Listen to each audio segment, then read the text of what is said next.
여러분, 정부에서 주는 고유가 지원금 2차 발표 이후 가장 많이 나온 불만이 있습니다. 나는 못 받았는데 옆집은 받았네? 소득은 비슷한 것 같은데 왜 나는 탈락했지? 나는 평범한데 어떻게 내가 상위 소득 30%가 된 거지? 실제로 이런 이야기가 전국 곳곳에서 나오고 있는데요. 특히 은퇴하신 지 얼마 안 된 분들과 자영업을 하셨던 분들, 그리고 국민연금으로 생활하시는 분들 사이에서 이런 불만이 적지 않았습니다. 그런데 여러분, 정말 이상하지 않나요? 통장에 돈이 넘치는 것도 아니고 생활이 넉넉한 것도 아닌데 정부는 왜 나를 상위 30%라고 판단한 걸까요? 혹시 여러분도 비슷한 생각을 하고 계신다면 오늘 이 영상을 꼭 시청하셔야 합니다. 저는 오늘 많은 분들이 잘 모르고 계시는 지역가입자 건강보험료의 비밀을 쉽게 알려드리려고 합니다. 그 전에 구독과 좋아요는 저에게 큰 힘이 되니 한 번씩 부탁드리겠습니다. 자, 그럼 바로 시작하겠습니다. 이번 고유가 지원금은 소득 하위 70%를 대상으로 지급되었습니다. 그리고 그 기준으로 활용된 것이 바로 건강보험료이고요. 정부는 전 국민의 재산이 얼마이고 실제 생활 형편이 어떠한지 하나하나 조사하기 어렵기 때문에 건강보험료를 기준으로 활용합니다. 그런데 바로 여기서 많은 분들이 억울함을 느끼게 되는 건데요. 건강보험료가 모든 사람에게 똑같은 방식으로 계산되지 않기 때문입니다. 건강보험 가입자는 크게 직장 가입자와 지역 가입자로 나뉘죠. 직장 가입자는 비교적 단순한데 근로소득, 즉 매달 통장에 찍히는 월급을 기준으로 보험료가 계산됩니다. 그나마 그것도 보험료의 절반은 회사가 부담합니다. 하지만 지역 가입자는 조금 다릅니다. 소득뿐 아니라 재산과 금융소득도 함께 반영되는데요. 그리고 보험료도 절반만 내는 직장 가입자와 다르게 본인이 전부 부담하게 됩니다. 예를 들어 같은 아파트에 사는 두 사람이 있다고 가정해 보겠습니다. 두 사람 모두 비슷한 생활을 하고 있습니다. 같은 동네에 비슷한 평수의 아파트에 살고 같은 마트에 장을 보고 비슷한 차를 타고 다닙니다. 그런데 한 사람은 직장 가입자이고 다른 사람은 지역 가입자입니다. 겉으로 보기에는 비슷해 보여도 지역 가입자의 건강보험료는 다르게 계산될 수 있습니다. 바로 이 차이 때문에 많은 지역 가입자분들이 억울함을 느끼게 됩니다. 실제 생활 수준은 비슷한데 정부 기준에서는 상위 30%로 분류될 수도 있기 때문입니다. 몇 가지 사례를 들어 자세히 설명해 드리겠습니다. 첫 번째 사례입니다. 65세 나평범 씨는 30년 넘게 직장 생활을 했습니다. 은퇴 후에는 국민연금으로 생활하고 있고 매달 들어오는 돈은 많지 않습니다. 취미인 골프는 2, 3년 전 스크린 골프가 마지막이었고 외식도 안 하고 여행도 자주 가지 않았습니다. 나평범 씨는 스스로를 평범한 은퇴 생활자라고 생각했습니다. 그리고 이번 지원금도 당연히 받을 걸로 믿고 있었죠. 그런데 나평범 씨는 깜짝 놀랐습니다. 아니, 조회를 해보았더니 결과는 탈락이었기 때문입니다. 아니, 나는 연금으로 생활하는데 생활비도 빠듯하고 어떻게 내가 상위 30%가 된다는 거지? 하고 처음에는 믿을 수가 없었습니다. 아니, 믿기지가 않았습니다. 그래서 주민센터에 다시 한번 확인해 보니 아니 글쎄, 오래전에 매매한 아파트가 건강보험료 계산에 반영되고 있었던 것이었습니다. 나평검 씨 입장에서는 너무나 억울했습니다. 투자 목적도 아니었고 지방에 있는 구축 아파트에 그냥 오랫동안 살아왔던 집 한 채였을 뿐입니다. 하지만 건강보험료 계산에서는 재산으로 반영되었고 이번 지원금 신청에서 탈락이 되었던 것입니다. 두 번째 사례입니다.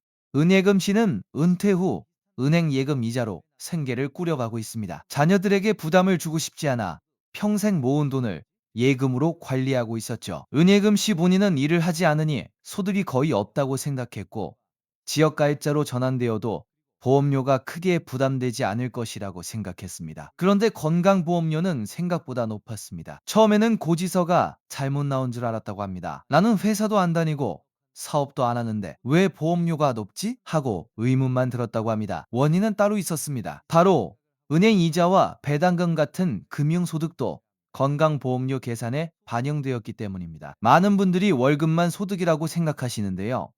하지만 건강보험료 계산에서는 금융소득도 고려된다고 합니다. 그래서 생각지도 못한 이유로 건강보험료가 높아지고 결국 지원금 대상에서 제외되는 경우가 바로 이번 사례였습니다. 특히 금융소득은 연간 1,000만 원 이하일 때는 건강보험료 산정에 반영되지 않을 수 있지만 1,000만 원을 단 1원이라도 초과하면 금융소득 전체가 소득으로 반영되기 때문에 미리 확인해 보는 것이 중요합니다.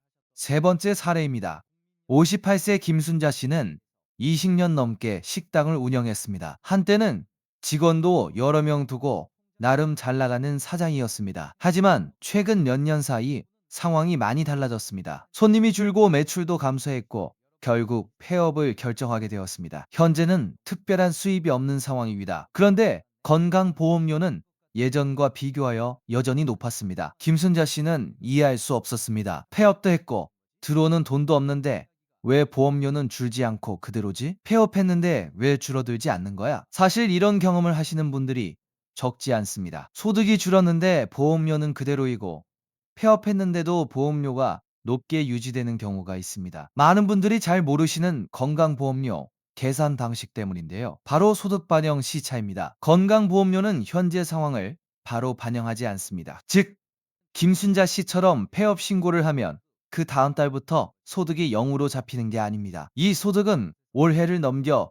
내년 11월이 되어야 보험료 계산에 반영됩니다. 즉 1년 정도 늦게 반영이 된다는 뜻이죠. 예를 들어 2025년에 사업을 했다면 그 사업 소득은 내년인 2026년 5월 종합소득세 신고를 통해 확인됩니다. 그리고 그 소득 자료가 건강보험료에 반영되는 시기는 2026년 11월에야 반영이 됩니다. 정리해 보겠습니다. 2025년 소득 발생, 다음 연도인 2026년 5월 종합소득세 신고, 2026년 11월 건강보험료 반영. 즉 현재는 소득이 줄었더라도 건강보험공단은 바로 반영하지 않고 내년에 반영을 해서 내년 11월부터 보험료가 낮게 나온다는 뜻입니다. 그래서 폐업을 했는데도 보험료가 여전히 높고 매출이 줄었는데도 보험료가 변동 없이 그대로인 상황이 발생하게 되는 겁니다. 많은 분들이 나는 지금 소득도 없고 생활비도 빠듯한데 왜 보험료는 예전 기준으로 나오지?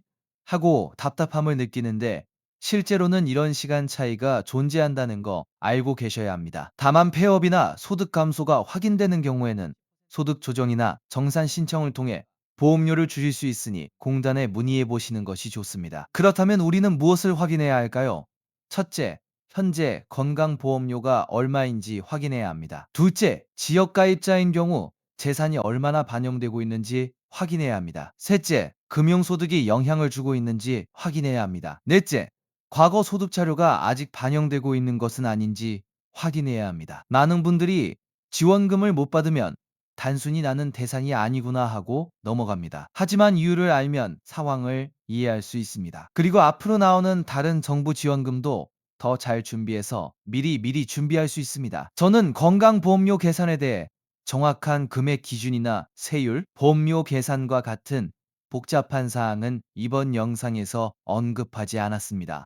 생활정보 돋보기에서 꼭 말씀드리고 싶은 것은 결과보다 왜 나는 탈락이 되었는지, 지역가입자의 경우 직장가입자와 비교해 어떻게 다른지 이유를 먼저 확인하자는 것입니다. 건강보험료에 관한 더 깊은 내용은 다음에 기회가 닿으면 다시 한번 다뤄보도록 하겠습니다. 오늘 내용을 정리해 보겠습니다. 정부 지원금에 탈락하셨다고 해서 반드시 소득이 많다는 뜻은 아닙니다. 특히 지역가입자는 소득뿐 아니라 재산과 금융소득 그리고 과거 소득 자료까지 함께 복합적으로 반영됩니다. 그래서 같은 생활 수준처럼 보여도 서로 결과가 달라질 수 있습니다. 나는 평범하게 살아가고 있고 항상 부족하게 사는데 왜 상위 30%가 된 거지? 오늘 영상을 통해 그 이유를 조금은 이해하셨기를 바랍니다. 혹시 주변에 비슷한 고민을 하시는 분이 계시다면 이 영상을 꼭 공유해 주시면 감사하겠습니다.